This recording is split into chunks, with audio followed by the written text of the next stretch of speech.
Bismillahirrahmanirrahim. Assalamualaikum warahmatullahi wabarakatuh. Alhamdulillah, thumma salatu wassalamu ala rasulillah wa ala alihi wa sahbihi wa mawala, amma ba'da, la hawla wa la quwwata illa billah. Mari kita lanjutkan kuliah kita, ngaji kita dengan tema hukum nun mati atau tanwin. Ya, hukum nun mati atau tanwin. Hukum nun sakinah wa tanwin. Hukum nun mati atau tanwin itu yang pertama ialah idhar, yang kedua idgham, yang ketiga iqlab, yang keempat ikhfa.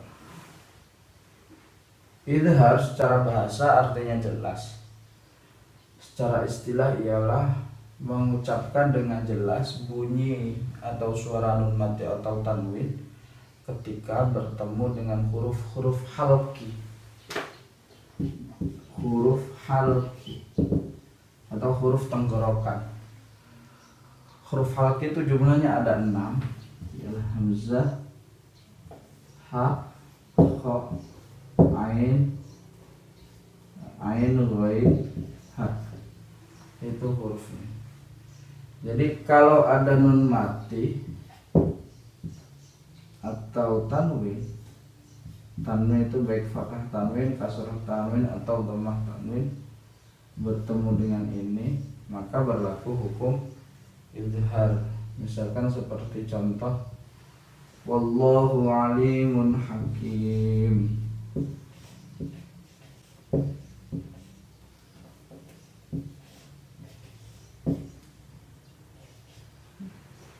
Wallahu alimun hakim.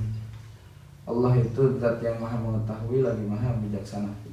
Nah, alimun ini ada tanwin bertemu dengan huruf ha.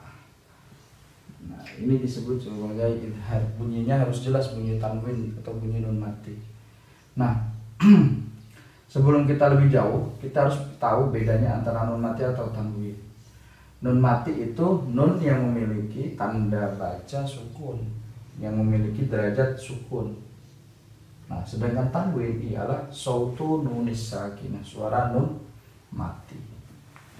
Ini tanwin sautu nunis sakinah, sautu nunis sakinah,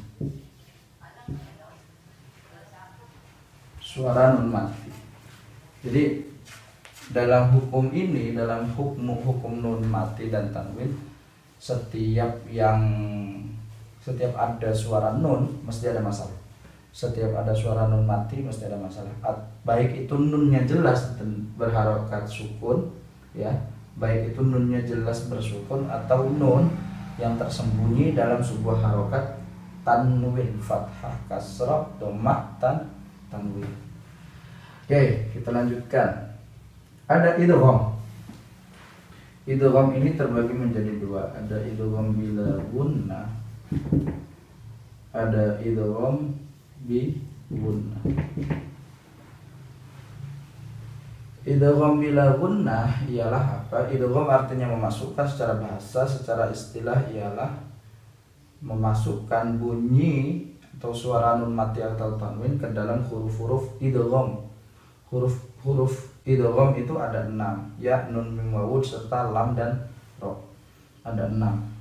Dan idgham itu terbagi menjadi dua. Yaitu pertama idgham bila gunnah ialah proses bertemunya nun mati atau tanwin dengan huruf-huruf idgham bila gunnah, yaitu lam dan ro, ya.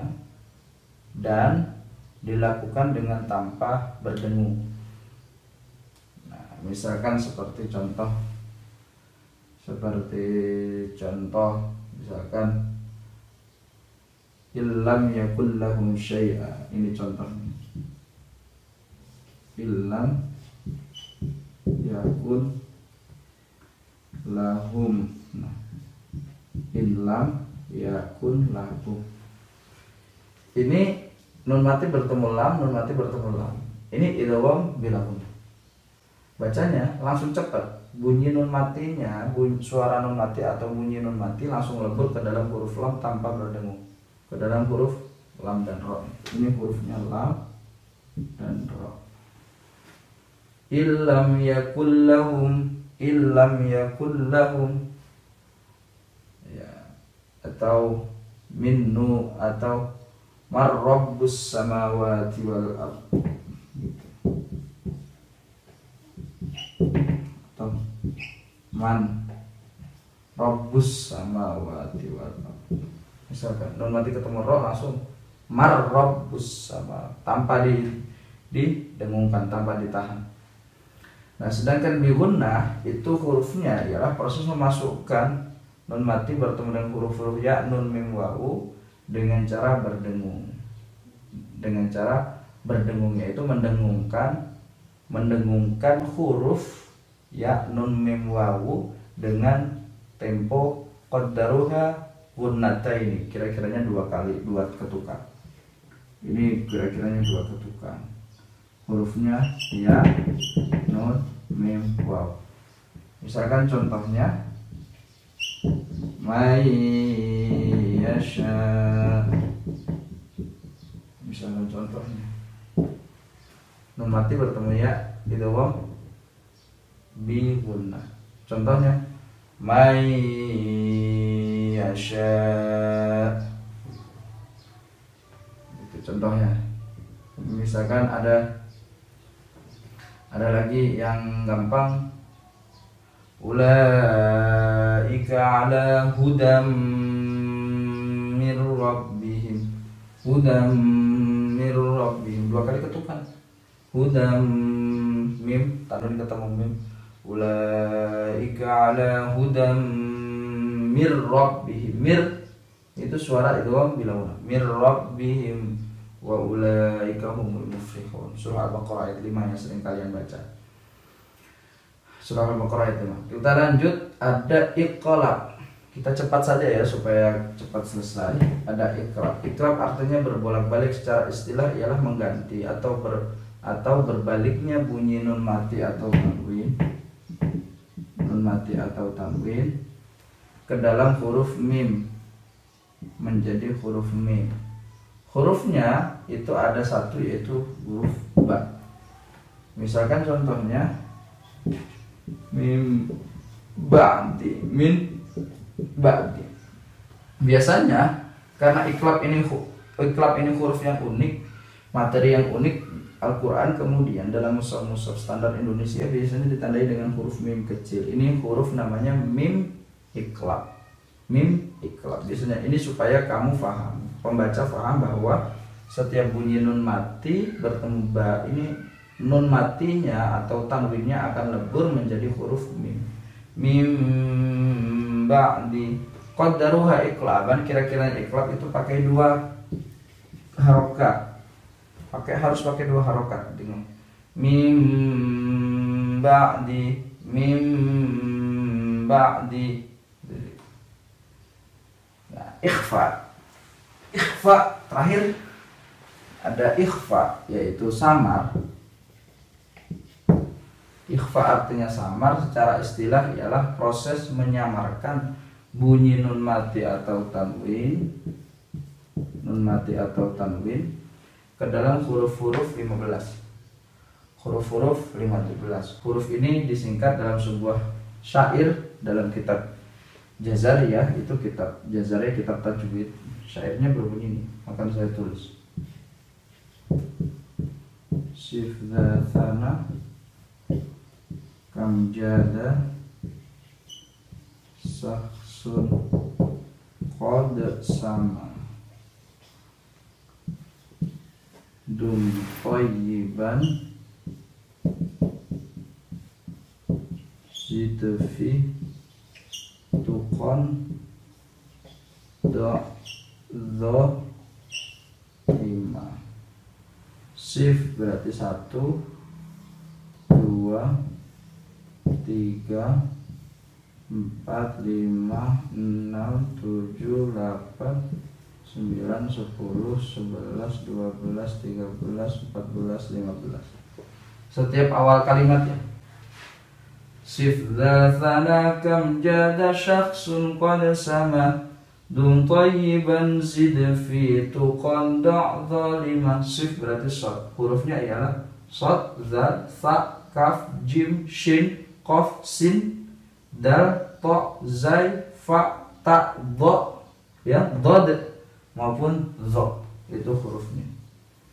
Nah, ini akan saya tulis lagi supaya kalian paham. Hurufnya ialah shad, zal, tha, kaf, jim, shin, qaf, sin, dal, ta, zai, fa, ta, dod serta dho. Ini hurufnya ada 15. Artinya suara nun mati atau tanwin ketika bertemu dengan huruf ini baik dalam satu kalimat maupun lain kalimat akan samar suaranya. Misalkan seperti contoh, wa tuhibbunal mala hubban jamma, misalkan wa tuhibbunal mala hubban, nah, tuhibbunal mala hubban jamma. Nah, ini tanwin bertemu dengan jim, ikhfa. Bacanya qaddaruha ikhfaan sama dua harokat.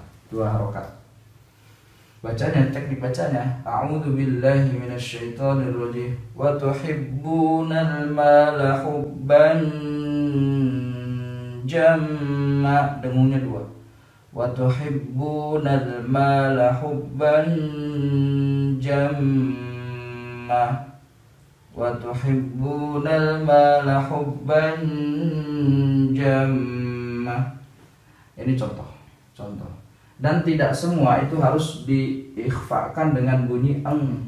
Tidak semua. Kadang ada yang nj, kadang ada yang nk. Jadi tidak semua eng. Seperti ini, hubban jamma, tidak eng. Yang eng itu hanya ketika bertemu dengan huruf kaf, ketemu qaf itu eng. Lainnya mengikuti makhrijul huruf. Dengungnya, samarnya huruf nun mati atau tanwin mengikuti huruf-huruf yang masuk dalam ikhfa. Nah, kawan-kawan yang berbahagia, yang harus kalian pahami bahwa setiap bacaan idgham bi gunnah, iklab maupun ikhfa ini samarnya, temponya, durasinya itu sama, 2 harokat. Jadi kawan-kawan harus perhatikan ini semua. Kalau kamu ngaji dengan saya mungkin akan ketat soal ini, karena akan tek ngaji itu akan benar-benar terarah, karena memang ini aturannya. Idgham bi gunnah ya nun mim wawu, hurufnya harus 2 kali dengung. Iklab hurufnya ba harus 2 kali iklab prosesnya, ya. Ikhfa samarnya harus 2 harokat juga hurufnya. Ini kuliah singkat kita di pertemuan kali ini, semoga bermanfaat untuk kita semua, dan jangan lupa like and subscribe serta share di YouTube Al-Quds TV kepada kawan-kawan yang lain. Akhirul kalam, assalamualaikum warahmatullahi wabarakatuh.